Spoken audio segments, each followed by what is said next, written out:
places like Chicago where they got all these museums, like I said, it was always art around, and my mom was always really keen on exposing us to stuff that was outside our block or outside our neighborhood, and wanted us to see a broader perspective of life and stuff. So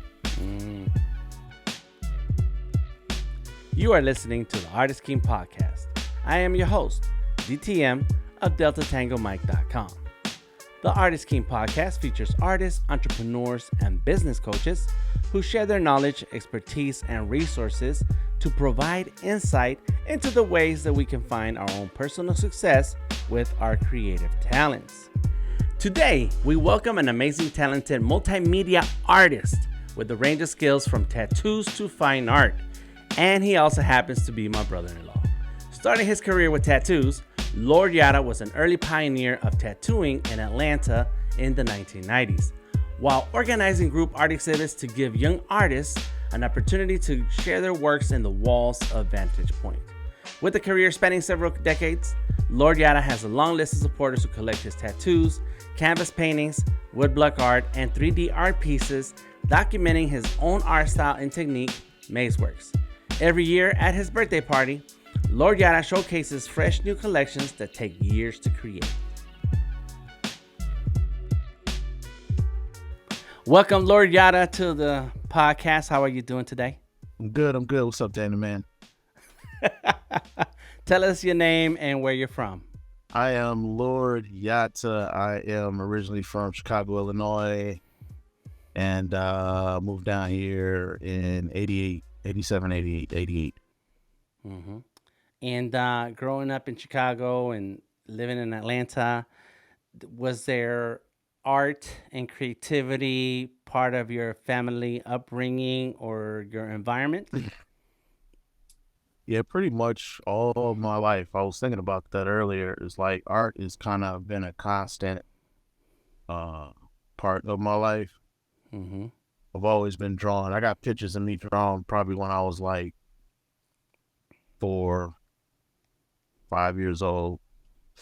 And when I got into elementary school, my mom got me to try out for this school. Mm-hmm. It was a creative and performing arts program. No, that was in the 6th grade. All right. Let me turn that off. When you were in the 6th grade, when I was your in mama 6th got you grade, into it was a situation where it was a magnet program in the middle school. Middle school had 6th grade up to 8th grade. Mm-hmm.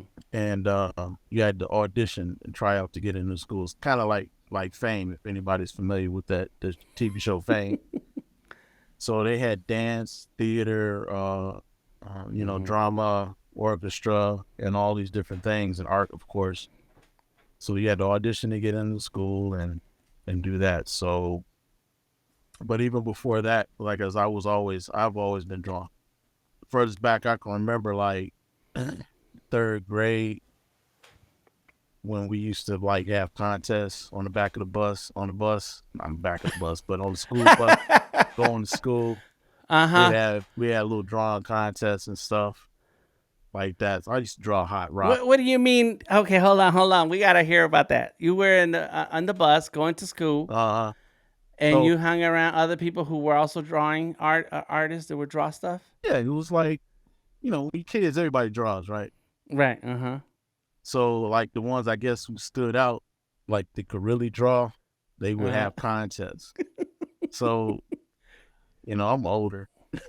They used to send out these things with the tippy turtle. You might remember them. Mm-hmm. And it was like these things from these art colleges would draw pirates. And anyway, so I would practice drawing those things.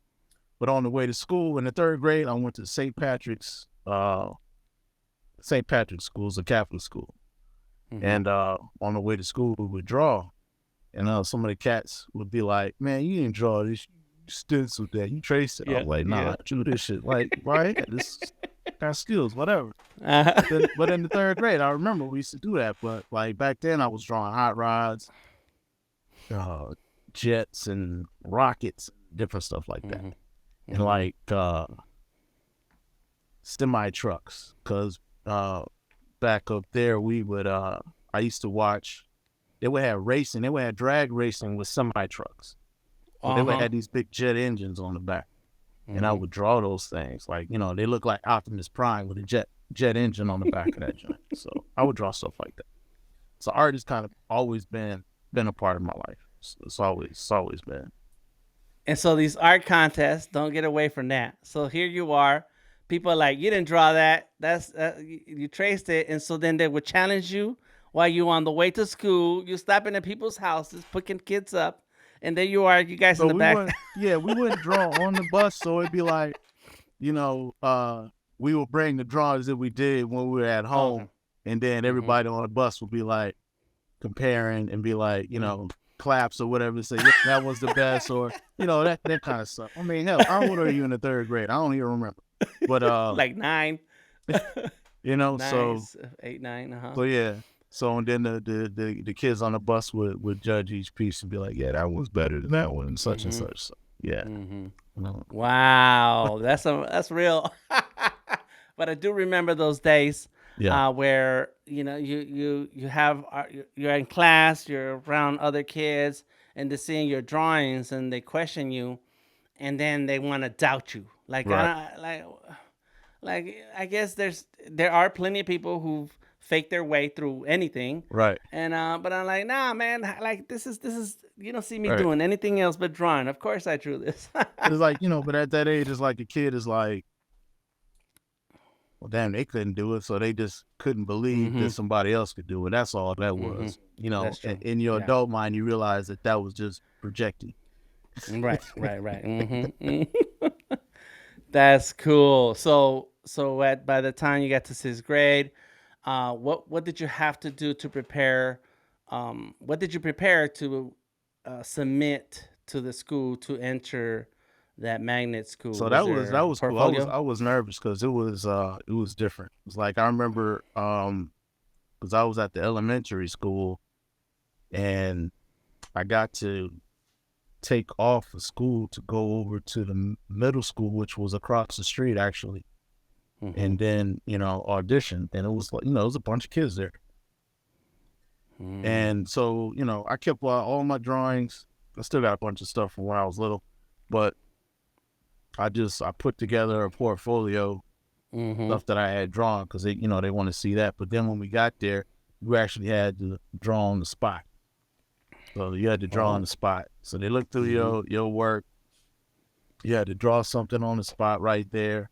But they took you through different things. So since art was my thing, of course, you know, that's what I excelled in. We did that, but we also you had to take everything, right? So we had to do dance, we had to do theater and chorus or something. But when I actually was accepted into the program, I got to pick what I wanted to do, because I didn't want to do I really didn't want to do dance, but I ended up having to. So I also got to learn how to play an instrument. I was in orchestra. They taught me how to play the percussions. I won't say just the drums, but I learned percussion. So the bells, the timpani, the snare, bass drum, and they call it the xylophone. The little that was you know, when you hit with those mallets. Oh yeah. I think it's a xylophone, what they call it. Anyway, so we had to do all of those things, and I actually got to choose whatever, and so what instrument are you interested in? I was like, percussion. I want to play the drum shit. I didn't want to do the horns or anything like that, because I thought that was corny. But I learned how to play that, and ended up, I did the art class, had to do the dance class, and the art class was cool because they did plays also. I didn't do drama or chorus, but every time they had to play, the art class built the sets for the play. So we got to, you know, they taught us how to cut wood and paint canvas and prime it and frame up stuff and do all of that stuff. That was in 6th grade. Which is crazy, right? So from the 6th to the 8th grade, I was in that program at Wilson Middle School, and this was in Rockford, Illinois. and they also had the same program at Auburn High School. The crazy thing about these schools was like the elementary school, the middle school, and the high school. You could look at it like if it was a college campus, these were the different buildings. So the elementary school was across the street from the middle school, and across the campus, the football field and the track field was the high school. So for all of these years, you kind of went to school with the same people from the fourth grade, third, fourth grade, up to 12th grade. So that was kind of cool. Yeah, so you had to get along with them. Yeah, for the most part. You know how school is. You got your clique. It's always jocks, nerds, and the weirdos, right? And the preppy kids. Yeah. So that's awesome. So I've known you for a long time, and I didn't know those things, that you were playing instruments, that you were doing dance. Yeah, your memory be kind of bad. We talked about it, but it's been a very long time. Well, we used to say so many blunts. The 90s were rough, man. Right. So okay, and so that means there was plenty of inspiration and support for your talents when you were young. Yeah. Do you recall the moment as a kid? You say there's pictures of you when you were 4 or 5 years old drawing, but do you have a memory of an emotion, of a sense of inspiration when you were that age, and when you were drawing something that says, "Oh snap, I'm drawing something"? Man, like I said, it's kind of always been around, and I guess I would challenge myself. I would always do kind of really weird abstract stuff. I would just take a pencil or a crayon and draw all these squiggly different lines on it, and then I would just color in the different shapes with different colors, and think that was something. But places like Chicago, where they got all these museums, like I said, it was always art around, and my mom was always really keen on exposing us to stuff that was outside our block, or outside our neighborhood, and want us to see a broader perspective of life and stuff. So there was always music in the house, and I don't want to say a ton of books, but there was a lot of books and magazines. Ebony and Essence and Jet Magazine were, things to look at. They had the little sections where they had the little cartoons. Now, they would get the Sunday paper, and I would always go to the cartoon section and just look. Yeah. Read the comics, but it was like I was studying what the comic artists were doing just for myself, And yeah. I don't know. Did I answer that? That was it. Yeah. I was just thinking the same thing. Like when I used to buy the paper, the first section that I'm reading on the Sunday paper is a whole section of comics. Right. Like I'm reading the funnies, the Sunday funnies. Yep. And yes, you can kind of when you have this creativity that translates into drawing, you study other drawings, other people's drawings. You try to figure it out, like how do they keep getting the same circle just right for Charlie Brown's head, and right. These different things. Like Dennis the Menace, he looks the same, exactly the same, but the pants, it looks like it's a onesie, overalls, but the legs do not separate, and you pay attention, but it looks like he's walking. He does have enough lines to tell that there is a walking activity dynamic going on, and you pay attention to those things. I guess like for me, like the first thing as far as like, I knew I could do this was like watching or looking at those things that they would send out from the school, like test your art skills, redraw this. I was like, okay, I can look at that, and then I would redraw it. But like I guess the major thing, and when I was in middle school, because when I looked at the Essence magazines, and I was like, I'm gonna try to draw these models, because they would always have a section for the model or whatever. Or and I didn't have a lot of art like tools, so I had like regular pencils and ballpoint pens. Mm-hmm. So Mm-hmm. I was drawing, I was doing portraits of the Essence models in ballpoint pen Mm-hmm. on some regular ass like line paper or some construction paper or something like that. Mm-hmm. Before this is before I really got into the like the art program. It was like, okay, learning about real sketch pads and Mm-hmm. you know uh cotton paper and acid free Right. this and that. Yeah. And I was like, oh shit, I can I just drew these models. And I would run and Mm-hmm. show my mom, say, look what I did. Mm-hmm. And she started buying me, she's like really started buying me like pens, proper pens Mm-hmm. and pencils and sketch pads, stuff Mm-hmm. like that. So she was always fostering like that. She always did that with all of us. It's like whatever we was into, she was trying to show us the other side of it. Like, Mm-hmm. okay, go here and need to see this and do that. Mm-hmm. Very cool. That's really good. And so, at what point in your life did you have this idea that you could be a full time artist or working artist or have a career in art? And what was that idea about? Like, what kind of art was it going to be? Man, I always knew that I would end up doing something with my art. I didn't know how it would manifest. It Mm-hmm. was like, it was always in my mind that that's what I was going to end up, that was going to be part of like my destination. It was like I was going Mm-hmm. to either be in a gallery, be in a museum, doing something with my art.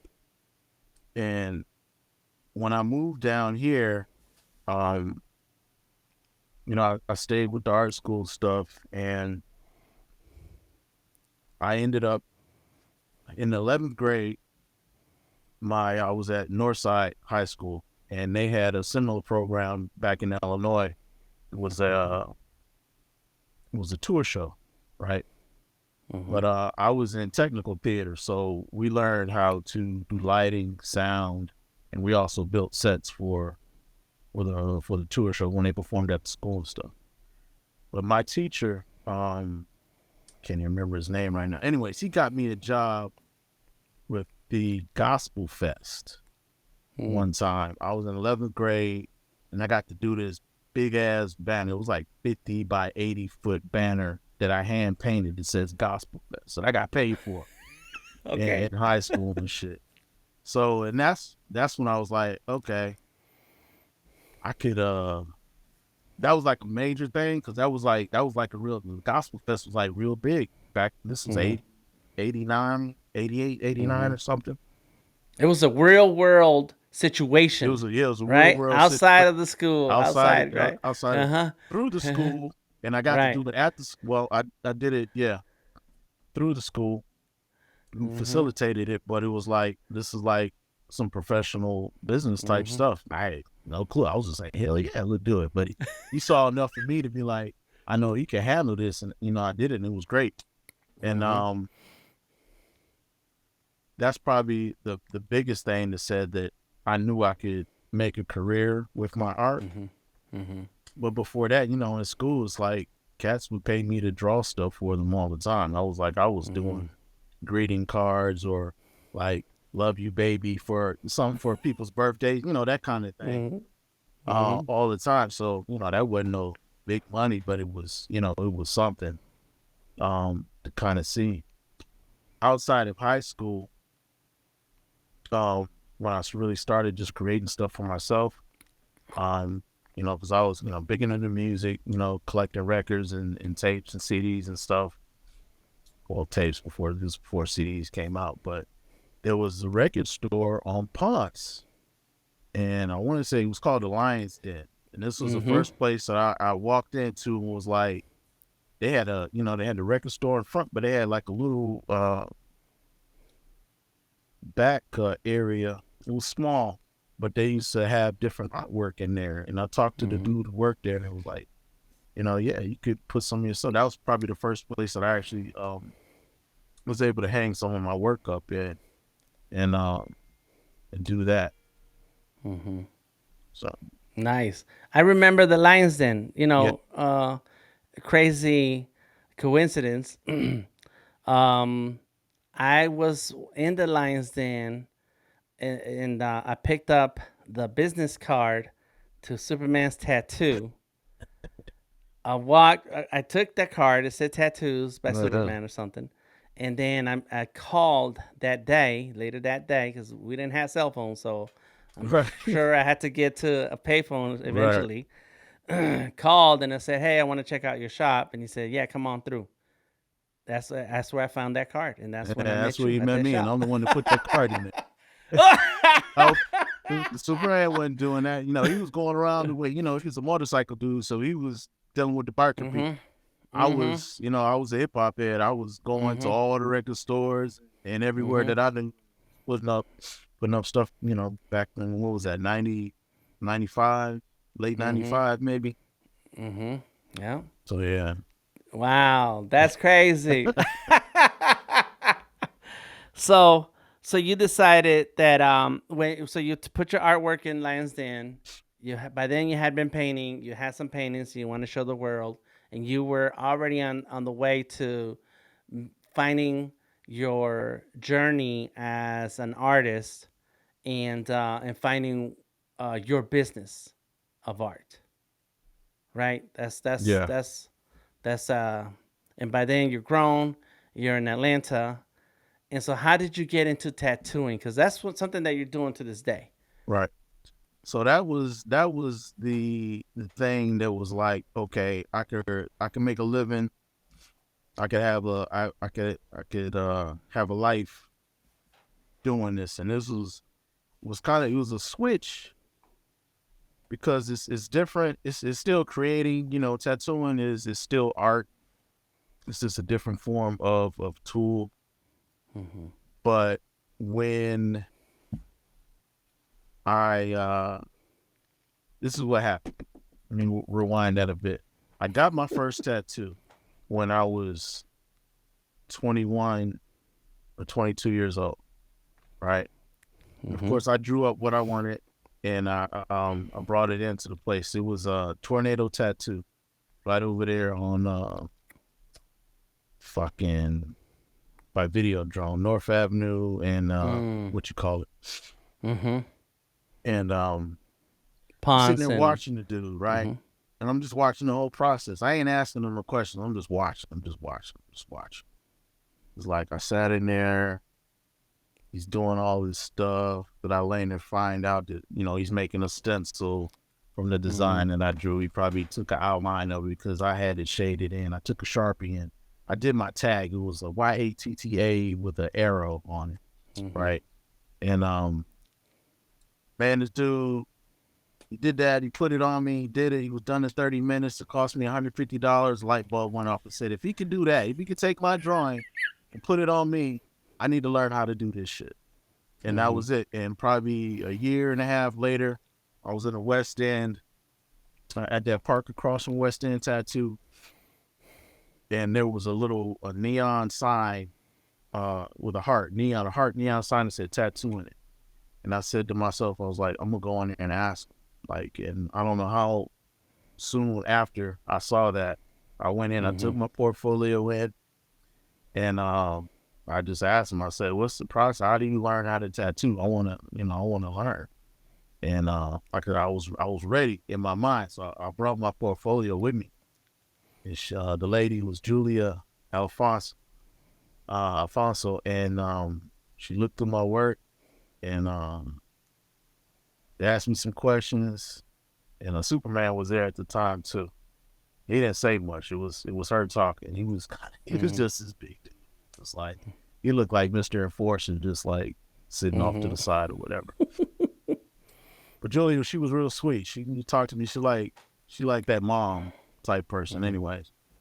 So that day I went in and asked. The day they took me on, and that was in '94. I don't know what time of the year it was in '94, but she took me on that day, and that's the day I started tattooing. I got my Mm-hmm. apprenticeship that day. Mm-hmm. And at the Just like time I that. was working at Upper Crust Pizza over there by Linux, and I got my hours switched to the morning. So I'd open up close at the pizza place and go straight over to the tattoo shop and spend as much time in there as I could Mm-hmm. possibly can, so I can learn, learn as quick and as much as possible. Mm-hmm. And that, as they say, is where it happened. And, like I've always been drawing and stuff, so when I got the tattooing, it was just like I can make money like doing this, and it Mm-hmm. just helped further my uh passion for art. It's enabled me to meet gangs of people and travel all over the country and shit opportunities just to do anything like do art shows, judge tattoo competitions, and Mm-hmm. shit, be in museums and galleries. Mm-hmm. I don't know. I've probably done 1,000 damn art shows up to now. If I had to Mm-hmm. count, I don't know. Plus the art shows you curated yourself. Yeah, including Uh those huh. that Uh we've huh. done. Mm-hmm. But that was the start of it. It was like, yeah, Mm-hmm. And that puts you on the professional level where you get paid to draw, you right. get paid for your art, for your talent, and that's how and so that's the only job. That's the job is the art. The job Nice. is art. Yeah, yeah, Yeah. Mm-hmm. yeah. Yeah. It's still work. There is no not working. It's Right. just you're doing the art. Yeah. So did you decide before you started tattooing or before you embarked on your tattoo career? Did you think that you needed to go to school, or did you decide to go to some kind of college for art? Did you have any other ideas for art before the light bulb went off in tattooing? And did you try any Um. of those routes? Yeah. So after I graduated high school, I was in Illinois. I moved back down here, and Atlanta College of Art always had this. They call it a continuing education or adult education stuff that you can take. So you didn't have to be a full-time student. You could just pay for these classes. And most colleges Mm-hmm. do that stuff. I've probably been doing it forever, but I always Atlanta College of Art was like the place for. That's where I first learned how to do Photoshop, or was exposed to it. My teacher there worked for Cartoon Network at the time. Mm-hmm. And after I graduated, I was like, I know it. My mom was always telling me, you need to go to school and get some type of degree, just for you could have stuff in your belt. Mm-hmm. I didn't want to do that. I didn't want to be a full-time student. But I did want to learn some things. So I took graphic design at Atlanta College of Art. I took some drawing classes there. Oh shit! I took some drawing classes during the summer at Atlanta College of Art before I graduated. While I was still going to probably I was in the 10th grade or the Mm-hmm. 11th grade, living down here. There's some drawing classes and stuff during the summer, just to learn some new shit and be exposed to other things. Mm-hmm. Um, I did. This was after we started Vantage Point. I took some photography classes, so you know, whenever there's an opportunity to learn and I had the means to do it, I would, I Mm-hmm. jumped at it. So it's Mm-hmm. always beneficial for your shit, for your knowledge and just expanding what you know. Mm-hmm. Yeah, taking the learning experience wherever you can Right, is important. That's right. Yeah, because at the end of the day, when you're ready to create, your inspiration has to come from somewhere. You have right, to have been around something that that you're channeling your own inspiration from to create something new that is yours. right. So we have to feed it. That's it. I like that. Yep. Mm-hmm. And so now that you've been tattooing for over 20 years, Yeah. yeah, man, way long time. What would you say your art style is in terms of theme and in terms of what it is that you're saying with your art now? That's as varied as the stuff that I come across every day. I was having a conversation with somebody. Some young artist came to one of our shows at the shop, and he asked a similar question, and it's like I find myself when I'm creating something, I get an idea about something, like um this show that I'm preparing for now called Subtle Forms. It's like once I'm drawing something, it's like sometimes in the middle of it, I'll see something else. It's like it just you got this path of creativity, right? It's like we call it a straight line. It's just you're creating. The line is just creating, right? But there's all these branches that just come off of it. So it's like for every painting or drawing or for photo or whatever I've done, I'll get an idea for something else. And even though I was like, I keep a journal, and I keep a sketchbook of ideas of stuff that I want to do and stuff that I've done, and I planned out, and I put it, I put it all in this book. How I'm gonna lay out, like if I do an art show, I'm gonna lay out how I'm gonna put it on the wall and all of this stuff. But I'm always constantly adding to it. I got a list of projects. It's probably about 30 things right now that's on my notes on my phone. That's like ongoing stuff or stuff that I'm going to do. It's like I get an idea about something, it always turns into something else. So, once you get creating, it's always feeding something else, right? And then, you get to doing these art shows or going to art shows and being around other artists and watching their technique and seeing what they're doing. And it's like, wonder how can I incorporate that bit into what I'm doing. And, maybe I could work that out to where, learning how to make my own frames or something, because shit, I done ran out of canvases, and canvases cost too much, and I can buy some wood and put them together myself. I mean, this is how you kind of learn and build up your skills, just kind of figuring out stuff through circumstance or whatever. So my style is I'm a child of the 70s. I was born in the 70s. I grew up when breakdancing was really starting to pop off. And like graffiti's always been around, but like the time where people were watching Beat Street and learning how to do that stuff. So, I'm influenced by all of that stuff. And I've always liked like graphic design, and so my style, I guess, continually is influenced by that. Crisp lines, a lot of detail. And lately I've been really trying to use a broader palette, like, not being afraid to just throw all different kind of colors together, right? And experimenting with watercolor, because I primarily use acrylic paints when I'm painting. When I'm drawing, I use pencil, graphite and stuff like that. And super lately, Dan the Man has got me into doing digital stuff with Fresco and what's that other one?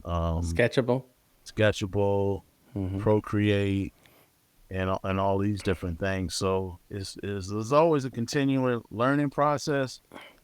But my style is no style. It's kind of based on my mood. It's like I can do whatever I feel like I want to do. But if I had to categorize it, look at my stuff and say, well, there's a lot of graffiti influence. There's a lot of graphic design influenced, and I really dig architecture as well. So sometimes, I don't know, this architecture's cool, but what pops in my mind is like I always dug the way that a blueprint was put together and it looks. So the way the lines are, it's like so crisp and so clean, even down to how they write stuff on the blueprint. That penmanship right there is Mm-hmm. so simple, but it's artistic to me, you know? Mm-hmm. So all that shit just kind of flows through my head when I'm creating. It's crazy that the only way to control it or make sense out of it is by making lists. Right. Because there's so much stuff.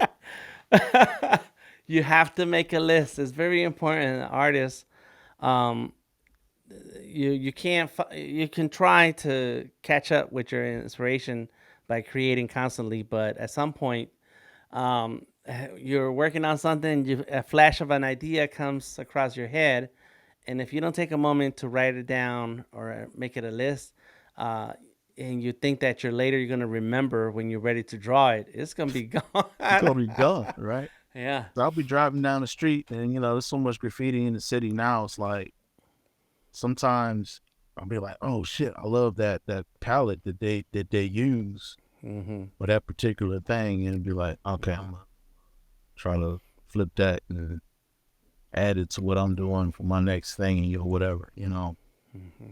But there's so much inspiration, and I'm constantly following people that's like doing like art tips, and even your stuff is like you can't stop learning. Mm-hmm. Mm. And then Mm-hmm. even and I would always say this, it's like, and then sharing what you know, Mm-hmm. because that always, I think that makes what you're able to see it in a different light. It broadens your perspective on what you learn when you share that with somebody else. And I'm Mm-hmm. constantly Mm-hmm. always doing that. We always kind of did that. We was like, let's say Vantage Point was open source before open source was a fucking word. You know what I'm saying? Yeah. Yeah. Because it was hard for us to get, once we put that idea of that shop together, it was like we are artists. It was like Aztec to Zulu. We wanted to represent everything from A to Z. We Mm-hmm. use those words, but we didn't want to be pigeonholed into being like, we only do this, we only do that. Fucking life moves and it flows, and when you Mm-hmm. create, it's not stagnant. Mm-hmm. So you can't. We're never gonna just stay on one specific thing. You know. Yeah. And that's how you are with your career now. If we look at your portfolio, if we look at your social media, it's you're doing tattoos, painting, digital art, woodworking. You're building your own frames and shadow box frames. It's like it's a ton of different mediums that you're putting your hands on because your creativity, and I think that's it. We didn't want our creativity to be bound to one thing. We didn't want to be held to one particular medium and say, "Oh, you're only a tattoo artist," or "You're this one type of artist, fine artist, canvas artist, pencil artist." We just want to experience art. Right. Hmm. All right. In every which way we can. Hmm. Today I might be a photographer. Tomorrow I'm gonna be Hmm. doing sculpture or something like that. Cause Hmm. I just feel like something spoke to me, and I need to represent it some kind of way in that particular Hmm. medium. Hmm. That's it. You want to go where the inspiration calls you. Right. Right. Nice, nice. And so we were talking before the we started the recording that it appears that you're making it your practice that you're on your birthday you have an art show. And do you feel like having that show is it's a review of your past years art experiments? Mm, I guess in a way, in a way, um, it's kind of both. It's like, cause like this particular one, uh, I actually started the paintings for it in 2018. Some of the stuff is started back then, right? The first piece I did for the series was a sketch that I had, and I don't even remember why I drew it. I saw a model, and the way she was posed, I was like, "Damn, that's dope." And I sketched it out, and that whole thing with the arrows and graffiti, like I said, it's kind of just part of this. It's part of my. I see them. It's in just what I do, right? So it's like I put some arrows with this. I've been sitting on this sketch since, damn, it's 2023. I've had that sketch. I've had for at least 6 years before I actually did the first painting. Right? It took me that long just to, I guess, prepare myself to do it when I was ready to do it, because I didn't see how it was gonna be done. I saw a painting that Keith Cross did. It was kind of, I guess it's a painting. It looked like he used marker, and some red paint. But this is really big piece. It's probably 6 feet, 6x3 or something like that. Red has it at the tattoo shop.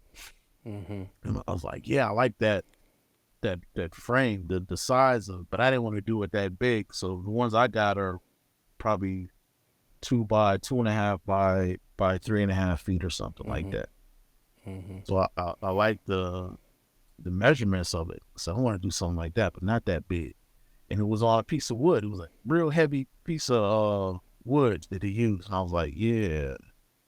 And it just stuck in the back of my head. It was like, I'm gonna file that for later. The one I started doing when I first did, I did that first piece. And but now it's 2023, and I'll have 15 paintings of the subtle forms for that. But I've created, I have a total of, let me do my math right now. 30. I have like 27 or 28 in total. 28 pieces for the show coming up. Wow. On January 29th at Tri-City Tattoo, 7 to 10. It's called Subtle Form. Come on out. So come and check it out. Yeah, so that means that, then the way the creativity flows is it's coming. It takes time. It took time from the moment that you had a concept of something. It wasn't even a full idea. It was just the concept is like, you know what, this thing is something. I'm gonna hold on to this. And then as time goes on, you find something else like, I don't know where I'm gonna do with this, but I'm gonna put it right here, like a puzzle. You kind of just put in some pieces to the side, and then eventually, one day you're like, you know what? Let me try these pieces together. It's something now. Now I got 28 paintings. And that's how a lot of this stuff works. Even with the show we did a couple years back, the Masked Men thing, it started off as one of the guys I know, he wanted to get, I was doing a lot of skateboards and doing them like African style masks, right? I was cutting them out and doing all this stuff with the little maze work, And it was like, yo, can you do my face? Like that and kind of that style. So, I took a portrait photo of his face. It's a cat named Hassan. He damn, I can't even remember the name of the he used to rap. Okay. Anyways, but so he was the first person that was like, yo, can you like translate my face to this mask type style? And I did that, and I was like, oh shit. I'm like, this might be something, because it looked, it looked cool when I did it, right? And then some dude from California hit me up because he saw the tattoo that I had done. Was like, can you do my face? I can't come out there, but I want to pay you to do the design so I can get it tattooed out here, right? And he did it, and I was like, okay. I got something. Danger Dave at the shop was like, yeah, you might have something there, bro. And I put that, I filed it back in my cabinet. And then when we was talking Uh-huh. about doing something together, I know we was gonna do those coasters at the one Mm-hmm. time, and I was like, man, it was gonna, not that the Max Men wasn't a lot of work, but those small little damn coasters that we got from what you call it, Mm-hmm. you know, Yep, the um sticker mule. Uh-huh. yeah, it just didn't seem feasible when I really thought about it, because it was gonna be a lot of shit. A lot of drawings, right? There's 'Cause they're gonna be so a lot of little. drawing. And if you wanted to fill a wall, you're gonna do a Right. lot of You little pieces. Uh-huh. you might have to come back to that, because I think something cool could be done, but in a different way. But that was the Uh-huh. idea. That began the idea for the show. For Mass Mm. Men, I was like, well, shit, these dudes asking me to do this shit. And I was like, okay. And then that same dude from California later on asked me to do a portrait of his mom on the same style. So it was like, Oh. Mm-hmm. this got a little wind behind it. So that gave me the idea to do that. And I thought that was cool. So it's like, it's a process. It's like, you'll see something, I'll take a picture of it, you'll write down a little note and put it in my book and be like, you may revisit it later. But, as you're working on other stuff, there's always something that's kind of stewing in your mind. It's like it's formulating and coming together to how it's gonna manifest itself into something that you can Mm-hmm. present. That, you know. And I think it's important to keep your eyes open. That means that you gotta keep your eyes open to those moments and the feeling, and be at in aware of your feelings. Yeah. You know, because that's how inspiration hits. It comes at you, and you gotta pay attention to when it does, because that's how collections are born, through Right. all these subtle hints and things. And so keeping track, I have an Evernote app and I type things in.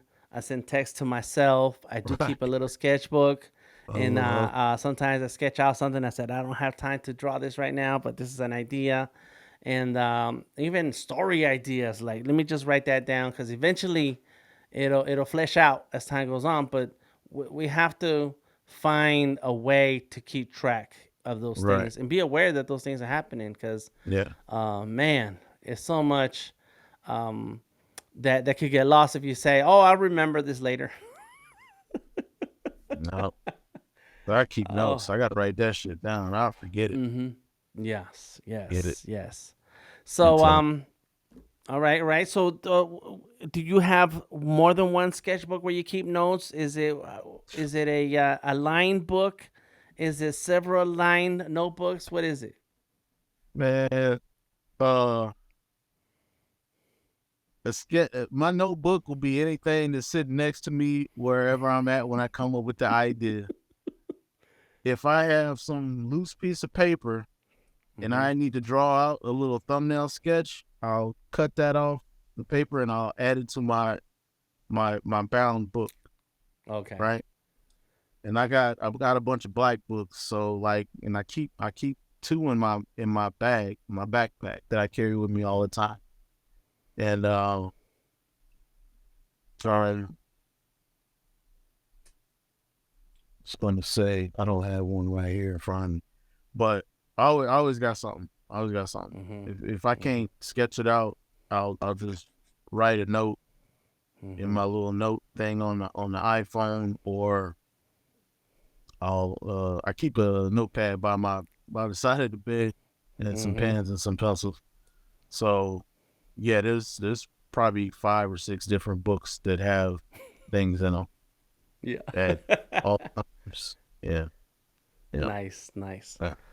Cool. Well, thank you very much for your time today. I want to ask you one last question, and if you were to go back in time and talk to Lord Yatta as he's emerging into the journey of the working artist, what one piece of advice would you give them? Uh,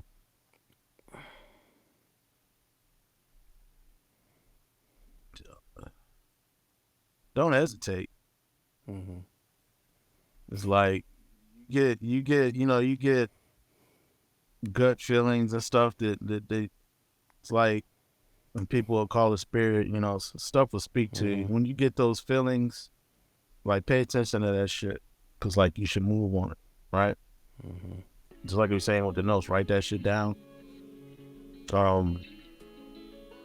don't want to quote that company, but like do that shit, like for real. Like, right. Just do it. Just do it. Gotcha. Well, appreciate your time today. Thank you very much for talking to us. And we'll catch you another time. Thank you very much. Thanks for having me. It was great. The Artist King podcast is made possible by the support of our sponsors, Azalea Creator Group, Sketchable Plus, and Visual Artworks. Once again, I am DTM, and I look forward to sharing the business of art with you. Until next time, stay creative.